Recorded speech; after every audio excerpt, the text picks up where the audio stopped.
Good afternoon, and welcome to Bus Thoughts with Brother Beard. I'm Brother Beard, and there's my school bus. Welcome to episode 3, and on this show, I like to just take a few minutes and talk about some of the thoughts that I have while driving the bus.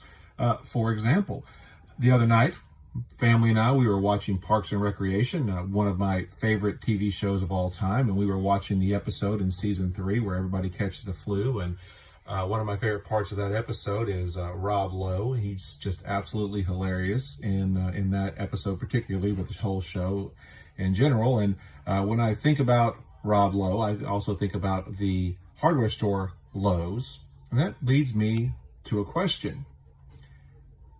How many Lowe's could Rob Lowe rob if a Rob Lowe would rob Lowe's? Think about that one. If I come up with an answer, I'll be sure to let you know. But in the meantime, what I wanted to really talk to you about today, again, is a scripture. And I was thinking about that this morning on my route, and I'm sure that folks watching this, you're thinking, well, all you ever think about is scripture. Well, that's not the case. For example, right now I'm thinking about a nap I want to take. But the scriptures are important. And one of the things that I get asked as a pastor is, what is the best translation of Scripture, or what translation of Scripture should I be reading? Some folks would think, what do you mean translation? I mean, I can only speak English, so I guess I should get the English translation, right? Really, I guess a better term might be interpretation, because all of the Bibles that we have, whether they be in English or another language, they are interpretations of the original text that were written by the original authors in Greek, Hebrew, Aramaic, the ancient biblical languages. And in biblical translation, there are kind of two schools of thought, and every Bible that you get is somewhere on a scale between these two different trains of thought. The first is a word-for-word interpretation, and the second is a thought-for-thought interpretation. The word-for-word interpretation is exactly what it says. The people who are interpreting, who are translating the scripture from the original text, they look at it and they say, okay, this is what the word is in Greek or Aramaic or whatever language they are translating from. They say, well, that's the word. Here is the English equivalent of that word, so therefore that is the word that we put in the scripture.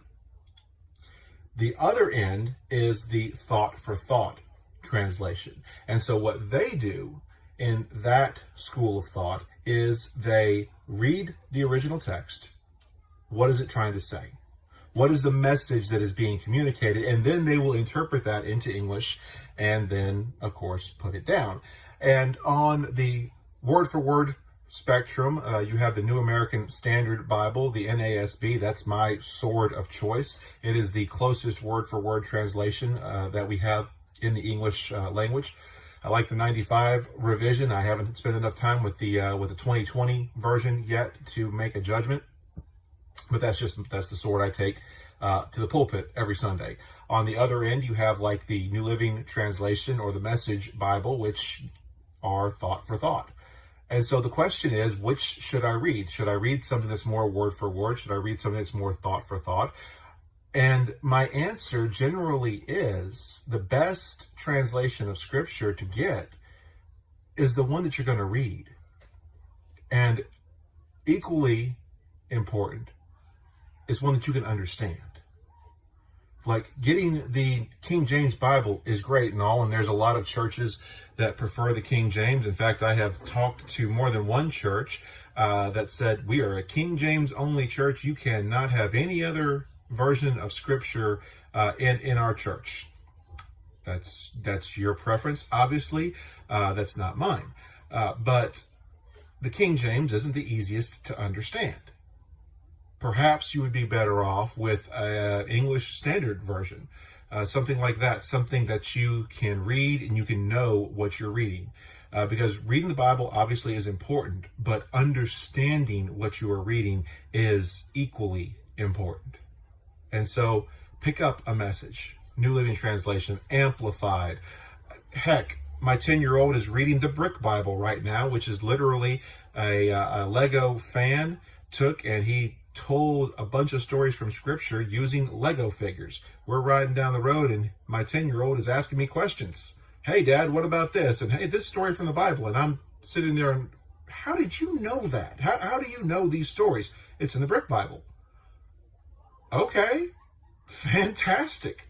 He's getting exposure to the Bible. Now, maybe I wouldn't use the Brick Bible as my main study Bible, but hey, you know, if it gets you reading the scriptures, gets you learning, gets you knowing about the Bible, go for it. And so the short answer is to what Bible should I get, what translation? The one you're going to read and the one that you understand. That's it. It's nothing more complicated than that. You're going to have people who have may look down on you from, oh, I can't believe that you would read the Message Bible. Well, hey, you know what? If you're reading the Bible, good enough for me. It should be good enough for you as well. Anyway, that's all I got for you today. Hope you're having a blessed day. God bless. Talk to you real soon.